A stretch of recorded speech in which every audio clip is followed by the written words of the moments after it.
I've always had an innate desire to seek truth. Albert Einstein, with the theory of relativity, wanted to know what was really going on in the world. I realized that I had been perceiving the world upside down. When I was 11 years old, my mother contracted brain cancer. They had cut open her skull, and she died from that shortly thereafter.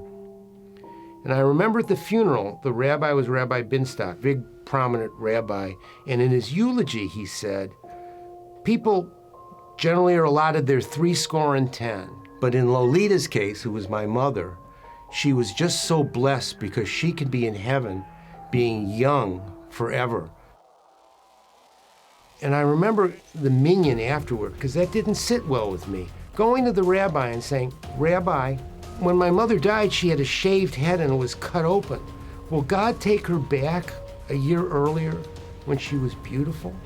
And if he does that, why can't he take old people and have them go back several decades to be young and beautiful the same way? The rabbi had great consternation and looked at me like, said to my grandfather, Reuben, how could you raise such a grandson as this? He must leave this minyan at once. And that was really my first association with looking to Judaism for the answers to my questions. I wasn't going to get the truth from my Jewish upbringing. I just couldn't get the answers. So what I did is I said, I'm going to take this upon myself. I wound up being admitted into Harvard Law School.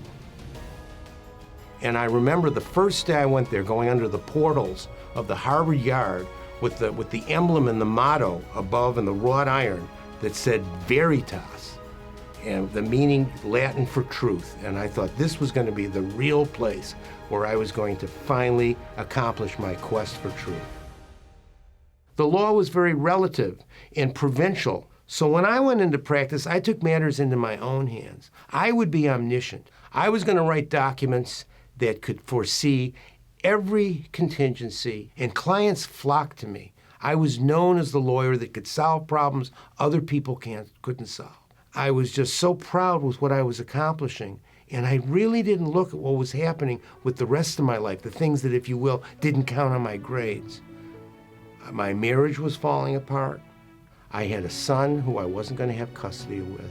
My father was dying, and nothing really reverberated inside me because I was so imbued with my legal documents.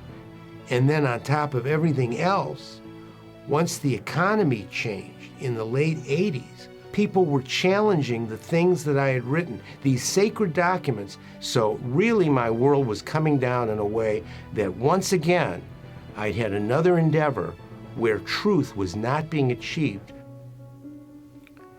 And in the midst of all that,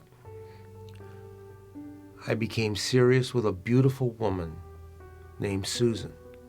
There was something different about her. She had a tremendous caring and kindness to me and my son in a way that was soothing and was an unguent to how frayed I was feeling at that time. So when she broached with me that we should go to a church, to a Passover dinner that was conducted by a Jewish follower of Jesus Christ, which made no sense to me, she had to take me kicking and screaming. But when I went, he spoke about the connection between the bondage of the slaves in Egypt, and Jesus is talking about the bondage and the slavery imposed by sin. I felt like Helen Keller at the well when she felt like the water and started saying the words in her hands. Every page of that Bible talks to you about the limits of the law, and that the documents, if your heart is not in it, aren't worth the paper that they're written on. To think that something such as himself, perfect, would die so that I could get the rewards as if I had met the law when I hadn't, was something that was incredibly meaningful for me. It turned out that in retrospect, I was as dumb as all those Jews I had criticized in Hebrew school. I was 11 days away from the promised land, but I had to, in my own way, in real time, spend 40 years in the wilderness. In 1998, when I married my new wife, Susan, and we were about to have our child, it turned out that he was going to have Down syndrome.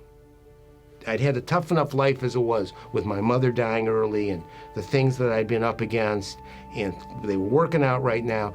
I didn't need that kind of cirrus the rest of my life, and I just didn't want to have it. My faith got tied up with Abraham to think that he would be willing to show his faith in God, to kill his son. And what a wimp I would be that I couldn't show my faith in God to do the natural act of letting my son live. We named him Matthew, which means gift of God. And Susan and I had no idea how poignant that would be. All the kinds of things that I was just so full of and correlated with merit just went out the window with Matthew. When he puts up his hands and communes with God, it's a whole closeness that people such as myself around him can only aspire to.